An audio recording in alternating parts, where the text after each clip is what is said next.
माननीय प्रधानमंत्री श्री नरेंद्र मोदी जी के नेतृत्व वाली एनडीए सरकार के तीसरे कार्यकाल का यह पहला बजट गरीबों, महिलाओं, किसानों व युवाओं की आशाओं और आकांक्षाओं को फलीभूत करने वाला बजट है।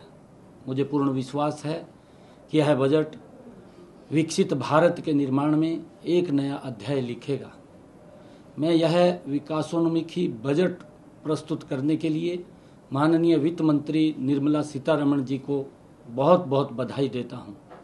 इस बजट में आने वाले वक्त में कृषि को अधिक लाभकारी बनाने, अर्थव्यवस्था को अधिक सुदृढ़ करने, औद्योगिक विकास को नई गति देकर अधिक रोजगार सृजन करने का विजन दिखाई देता है। बजट में फसलों की जलवायु के अनुकूल 32 कृषि और 109 बागवानी किस्मों के लिए कृषि अनुसंधान को बढ़ावा देने पर जोर दिया गया है। इससे कृषि प्रधान हरियाणा को बड़ा लाभ होगा। प्राकृतिक खेती के लिए 1 करोड़ किसानों को मदद देने का प्रावधान स्वागत योग्य है। प्राकृतिक खेती पर्यावरण के अनुकूल है। इससे बहुमूल्य जल की बचत होती है और आम जनता को शुद्ध भोजन मिलेगा। किसानों की रासायनिक खादों और कीटनाशकों पर निर्भरता न होने से उत्पादन लागत में भी कमी आएगी। बजट में दलहनों और तिलहनों का उत्पादन बढ़ाने व इनके भंडारण व विपणन को सुदृढ़ बनाने की घोषणा से हरियाणा में फसल विविधीकरण को अपना रहे किसानों को बड़ा प्रोत्साहन मिलेगा।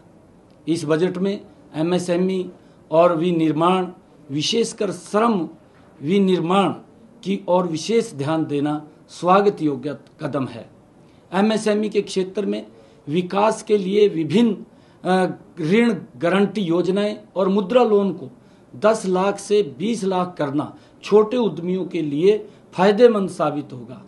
बजट में रोजगार से संबंधित 3 नई योजनाओं को घोषणाओं से देश में रोजगार के नए अवसर सृजित होंगे। पहली बार रोजगार पाने वाले नवनियुक्त युवाओं को ईपीएफओ के जरिए 1 महीने के वेतन अधिकतम 15,000 रुपये का भुगतान किया जाएगा। विनिर्माण क्षेत्र में नवनियुक्त युवाओं और रोजगार देने वालों को ईपीएफओ में अंशदान के लिए प्रोत्साहित करना स्वागत योग्य है। सरकार बजट में नियोक्ताओं को ईपीएफओ को अंशदान के लिए 2 वर्ष तक 3,000 प्रति माह की प्रतिपूर्ति करेगी। गरीबों को 300 यूनिट तक मुफ्त बिजली देने के लिए शुरू की गई पीएम सूर्य घर योजना का इस बजट में विशेष बढ़ावा देने की बात कही गई है। यह हरियाणा के गरीब परिवारों के लिए अत्यंत लाभकारी सिद्ध होगी। हमने इस योजना को सफल बनाने के लिए केंद्र सरकार की 60,000 रुपये की सब्सिडी के अतिरिक्त 40,000 रुपये की सब्सिडी राज्य सरकार को दिए जाने का प्रावधान किया है। कुल मिलाकर यह बजट समाज के सभी वर्गों के लिए कल्याणकारी, देश की अर्थव्यवस्था को मजबूती देने वाला और राष्ट्र को विकास की नई बुलंदियों पर ले जाने वाला साबित होगा। मैं माननीय वित्त मंत्री श्रीमती निर्मला सीतारमण जी को यह बजट प्रस्तुत करने के लिए बहुत बहुत बधाई और शुभकामनाएं देता हूं। और मुझे ये पूर्ण विश्वास है कि पूरे देश में गरीब परिवारों के लिए प्रधानमंत्री आवास योजना के तहत इस बजट में 3 करोड़ नए स्वरूप में घर बनाने का निर्णय भी वो स्वागत योग्य है, जिससे कि आदरणीय प्रधानमंत्री जी का एक विजन है कि हर सर के ऊपर छत देने का काम हमारी सरकार करेगी।